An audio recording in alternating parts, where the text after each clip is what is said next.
बोल बोल बैजनाथ बाबा की। इसका recording studio Ekangar Sarai. Music director DJ Prabhunand.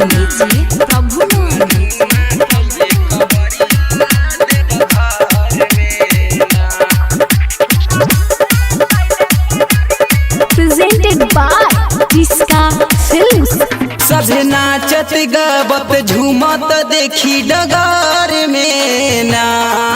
सभे नाचत गावत झूमत देखी डगार में ना। धुआं धुआं कैले कबरिया देवघर में ना। धुआं धुआं कैले कबरिया देवघर में ना।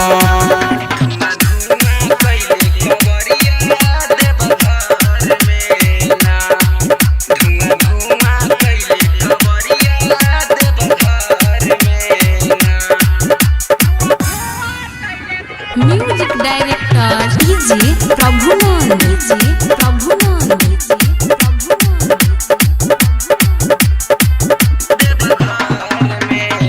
केहू चढ़ावत भांग धतुरिया, केहू चढ़ावत गांजा के पुरिया।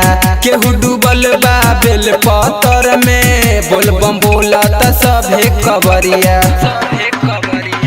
केहू चढ़ावत भांग धतुरिया, केहू चढ़ावत गांजा के पुरिया। केहू डूबल बा बेल पतर में, बोलबम बोलत सभे कबरिया। सभे चलत एके लहर में मिलते बाबा नगरिया ना। धुआं धुआं कैले कबरिया देवघर में ना।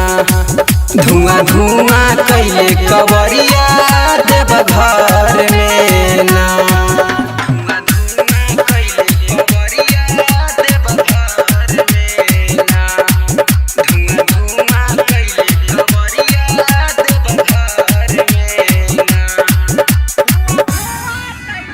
Music director DJ Prabhunand.